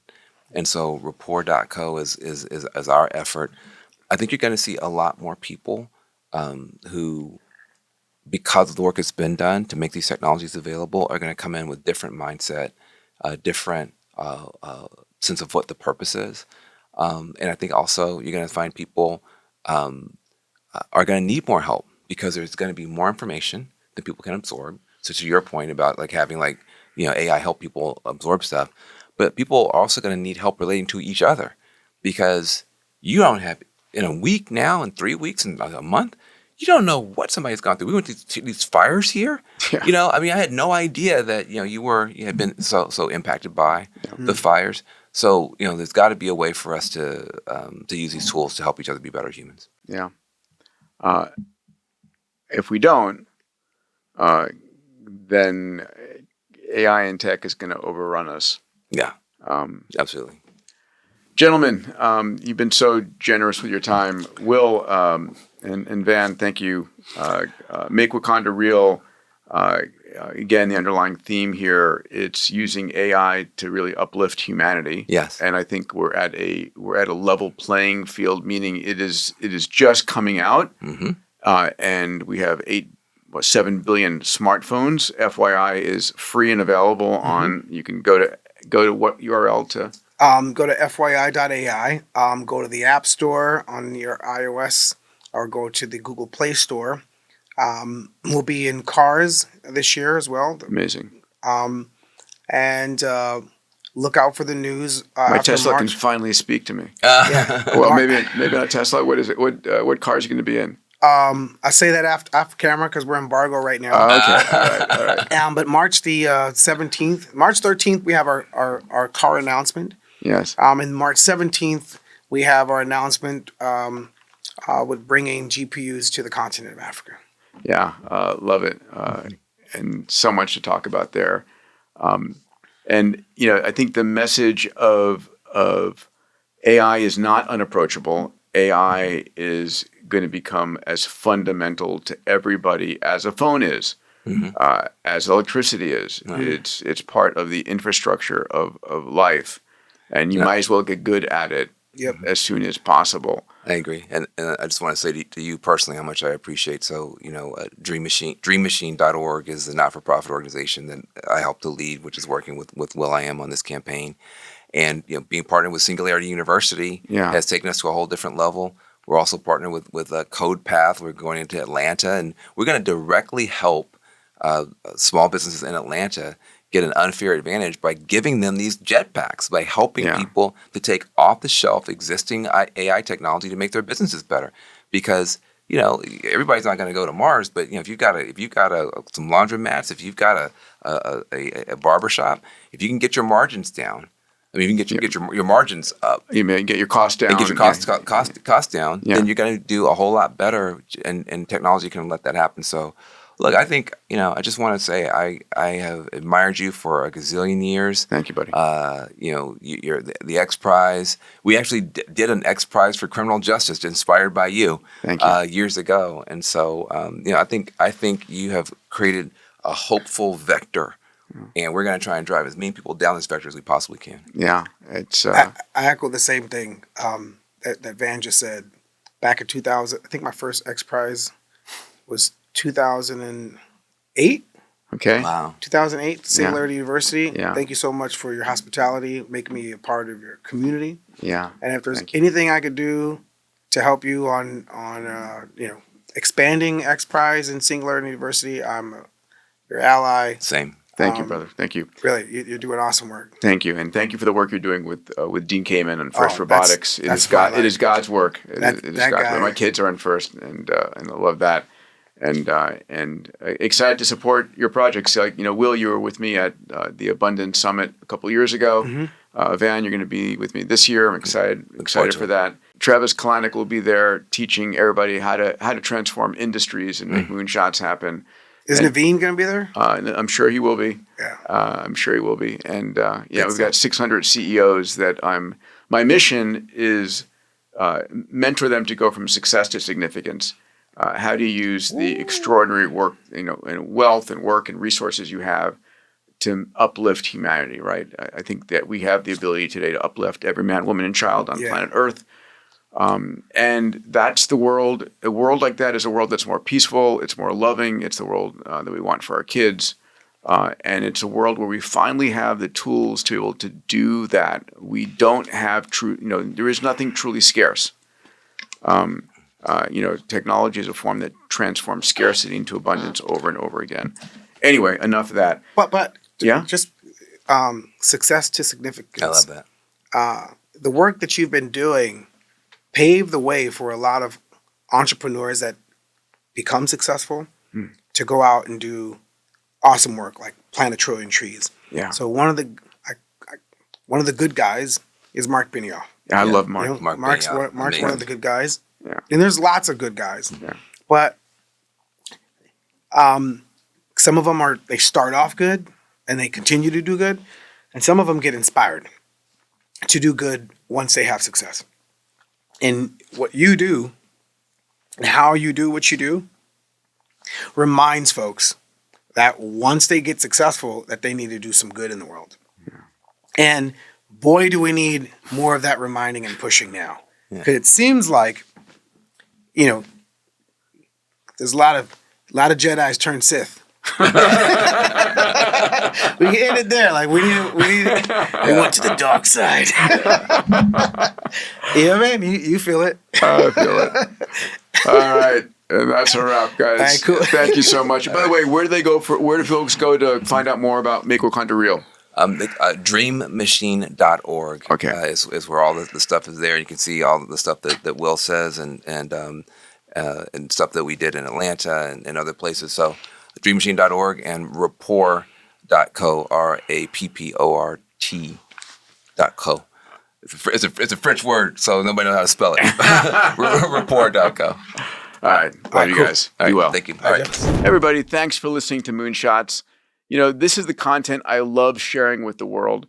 Every week I put out 2 blogs, a lot of it from the content here, but these are my personal journals, the things that I'm learning, the conversations I'm having about AI, about longevity, about the important technology transforming all of our worlds. If you're interested, again, please join me and subscribe at diamandis.com/subscribe. That's diamandis.com/subscribe. See you next week on Moonshots.